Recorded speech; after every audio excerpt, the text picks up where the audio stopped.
안녕하세요. 오늘은 바로 시작하겠습니다. 이 유튜브 채널을 보면 대부분 이제 뭐 건축 얘기를 하거나 아니면 프로젝트 얘기, 그 다음에 사업 얘기, 이민하는 얘기, 뭐 국제학교 얘기 뭐 이런 걸로 되어 있는데, 사실 아시는 분은 아시겠지만 제 원래 본업은 컨설팅 비즈니스거든요.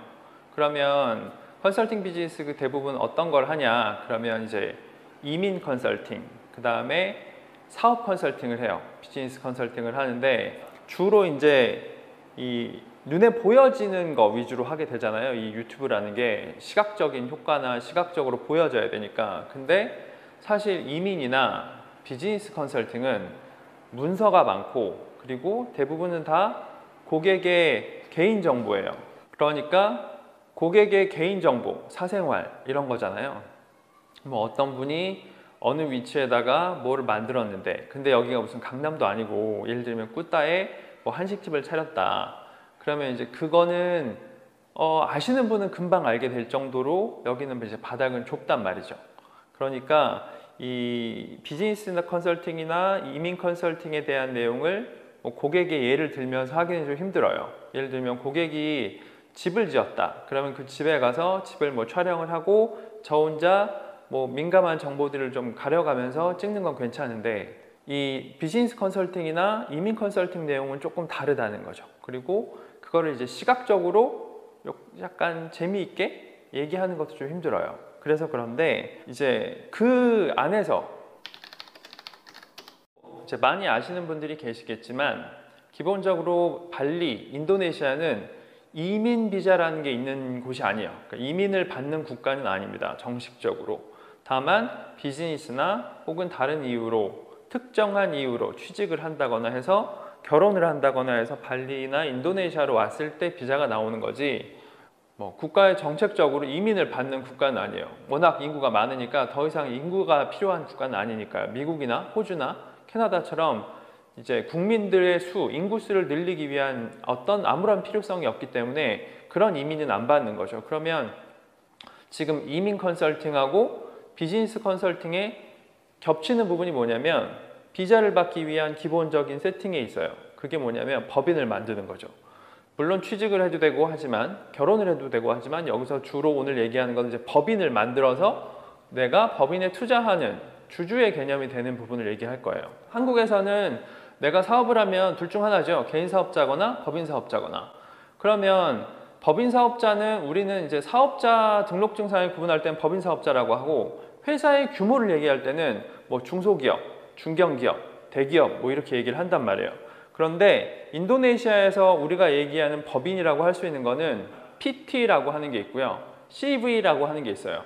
쉽게 말하면 PT는 대규모 대형 사업을 하는 주식회사를 얘기해요. 외국인이 만드는 거는 PTPMA라고 해서, PMA는 그냥 외자 투자라는 뜻이고 PT라고 하는 것이 똑같아요. PT 할 때 그 PT는 뭐의 약자냐면 프르세로안 트르바타스라는 거의 약자예요. 뭐 우리나라식으로 얘기하면 주식회사. 주식회사인데 어떤 주식회사? 대형 사업을 하는 주식회사입니다. 그러니까 CV라는 형태로는 외국인을 고용할 수도 없고 외국인이 CV를 만들 수도 없게 돼 있어요. 지분 투자를 할 수 없다는 얘기죠. 대주주가 될 수 없어요. CV로는 비자도 받을 수 없고. 그러면 PT는 PT 안에서도 자본금 규모에 따라서 나뉘는데, 외국인이 주주가 될 수 있고 외국인이 자기 이름으로 할 수 있는 건 100억 루피아 이상이어야 돼요. 100억 루피아면 현재 환율로 9억 원 정도 됩니다. 9억 원. 자본금 9억 원이면 한국에서는 보통 어느 정도냐? 물론 업종에 따라 되게 다르죠. 그렇지만 제 경험상은 한국에서 자본금 9억 정도면 대체로 단순하게 직원 수로 얘기하자면 한 20명에서 한 50명 정도가 자본금 한 9억 원 정도의 회사들이에요. 그런 기업들이면 한국에서는 중소기업이잖아요. 중소기업. 300명이 이상이 돼야 대기업에 들어가는 거니까요. 이 종업원 기준으로는. 그런데 인도네시아에서 우리가 얘기하는, 우리가 외국인이 만들 수 있는 법인이라고 하는 건, 우리가 법인이라고 인식을 하면 내가 한국에서 개인 사업자 하다가 매출일 기준으로든 소득 기준으로든 어느 일정 규모가 넘어가서 이 세금을 줄여야 되겠다라는 판단이 되거나 법인을 만들어서 회계를 분리해줘야 될 때 투자자들하고 혹은 투자관계 혹은 지분관계로 인해서 개인사업자로 하기 힘들 때 법인을 만들어요. 그러니까 실제로는 사실은 자영업 규모여도 법인이 있을 수 있고 아주 작은 회사들도 많죠. 그러니까 그 생각을 하시면 안 돼요. 핵심은 인도네시아에 내가 법인을 설립한다는 얘기는 한국에서 그냥 단순하게 법인 사업자 하나 만든다는 개념으로 가시면 안 되고 내가 대기업을 만든다고 생각을 하셔야 돼요. 실제로는 뭐 여기서 작은 한식당을 하든 혹은 뭐 작은 서핑 관련 사업을 하든 레포츠 관련 사업을 하든 학원을 하든 혹은 또 뭐 뭔가 작은 우리가 한국에서 생각할 때 작은 법인 사업자 규모로 할 수 있는 것들을 한다고 해도 마인드셋은 나는 대기업을 만든다고 마인드셋을 가져야 여기서 일어나는 일들에 대해서 어떻게 보면 적응도 할 수 있고 내가 인도네시아에서 사업을 하면서 발리에서 사업을 하면서 겪을 일들에 대해서도 어느 정도는 이제 마음으로 대비를 한다고 할까요? 그게 가능합니다. 이게 무슨 얘기냐면 자, 한국에서 진천이나 무슨 포천이나 혹은 또 어디 있을까요? 경주 뭐 이런 데에 종업원 300명짜리 대기업이 있는 거랑 그 다음에 강남구나 뭐 인천 남동구 뭐 이런 데에 300명짜리 회사가 있는 거랑 해당 구청이나 시에서 어느 정도의 관심을 갖고 거기를 볼까요? 해당 지역에는 세무서도 있죠. 해당 세무서 관할 지역에서 이 회사가 갖는 주목도 같은 게 다르겠죠. 서울 같은 데는 세고 셌습니다. 인천도 되게 많을 거예요. 그런데 지방 소도시들은 얘기가 다르죠. 당연히 발리도 마찬가지인 거예요. 자카르타에다가 외국인 한 명이 PTPMA, PTPMA를 만드는 거랑 발리나 혹은 기타 도시에 가서 작은 소도시에 가서 이 PTPMA를 만드는 건 그 지역 관할 세무서나 혹은 지방정부, 인허가를 주는 지방정부 뭐 발리 주정부일 수도 있고 덴파사르 시정부일 수도 있고 여기서 봤을 때 주목도가 다른 거예요. 왜냐? 작은 회사가 아니라 큰 회사니까요. 그러면 이제 우리는 이런 생각을 해야 되는 거예요. 한국에서 내가 개인 사업자를 하다가 법인 사업자로 바꿔서 직원이 한 5명, 10명이 있는 상태. 이 상태에서 내가 겪을 수 있는 일은 사실 별로 없잖아요. 우리 보통 뭐 법무사 사무실 하나 끼고 있어야 됩니다. 뭐 약관, 정관 같은 거 바꾸고 지분 바꾸고 뭐 이것저것 하려면 법무사 하나 있어야 되고 그 다음에 기장해야 되고 세무신고해야 되니까 세무사 사무실 하나 끼고 있어야 되고 뭐 작은 데는 매월 뭐 9만 원, 9만 9천 원, 10만 원에서 뭐 한 30만 원 정도씩 매달 내다가 그러다가 뭐 세무 신고할 때 그다음에 법인세 신고하고 뭐 이제 부가세 신고하고 그럴 때 좀 크게 내고 이렇게 하잖아요. 거의 그게 전부라고 보면 될 거예요. 그런데 그럼에도 불구하고 한국에서 내가 조금 규모 있게 개인 사업자를 하시던 분들, 법인 사업자가 귀찮아서 안 하셨던 분들 이런 분들이 봤을 때는 실제로는 규모는 큰데 어떠한 이유로 다양한 이유가 있을 수 있죠. 법인 사업자를 안 만드는 경우도 있습니다. 그런 분들이 봤을 때는 내가 발리에서 더 사업체의 규모를 작게 하는데 왜 이렇게 뭐 세무신고하는 것도 그렇고 법인 관리하는 것도 그렇고 인력 관리하는 것도 그렇고 조금 복잡할까? 왜 나 혼자서는 할 수 없을까? 일단 거기에는 첫 번째 언어 문제가 있겠죠. 언어로 내가 한국에서 사대보험 하듯이 여기서 사대보험 신고를 뭐 사업주로서 직접 하는 게 좀 힘들고 그런 부분들이 있으니까요.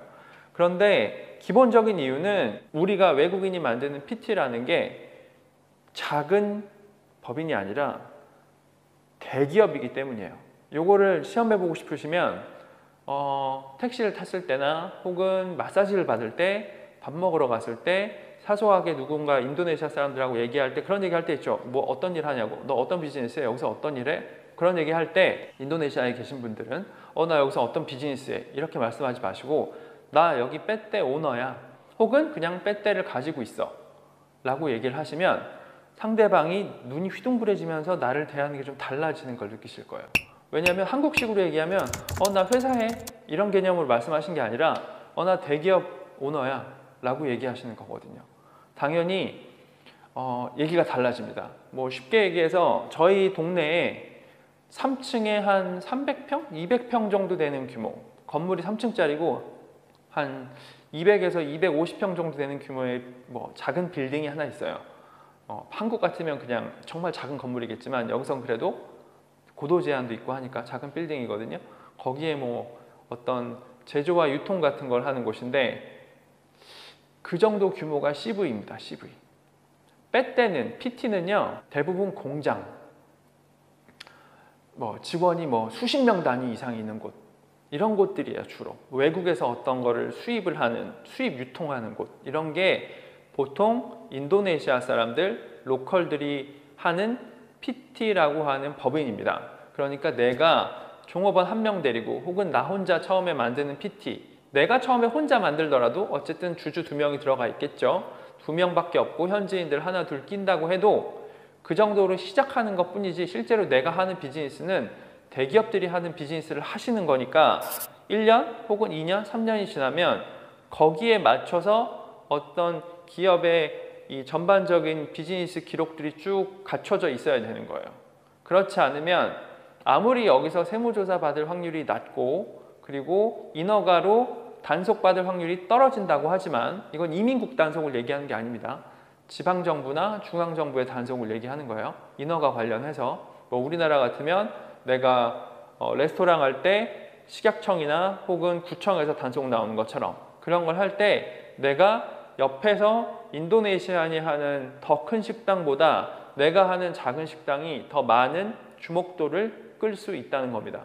이런 거를 이해하시고 내가 인도네시아에 진출을 한다. 그래서 법인을 만든다고 하면 법인이라는 생각을 하지 마시고 나 대기업 오너가 된다고 생각하시고 마음가짐도 좀 크게 가지시고 차근차근히 한국에서 개인 사업자를 운영할 때보다는 조금 더 공부를 해야 된다라는 생각을 하셨으면 좋겠어요. 그래서 이걸 하시기 전에 한국에서 주식회사라는 게 뭔지, 주식회사는 어떤 식으로 운영을 하고 뭐 예를 들면 뭐 인사라든지 재무라든지 이런 관리들을 어떻게 하는지를 한번은 공부를 해보시고 경영학 원론이나 아니면 상법이나 이런 거를 간단하게라도 보시고 용어에서 좀 익숙해서 오시면 저희 회사에서 컨설팅을 받으실 때도 그런 한국 용어를 어쨌든 저희는 얘기를 해드리게 되니까요. 이쪽의 용어를 한국 용어로 얘기를 해드리게 되니까 안 그러면 이제 인도네시아어로 해드리면 안 되잖아요.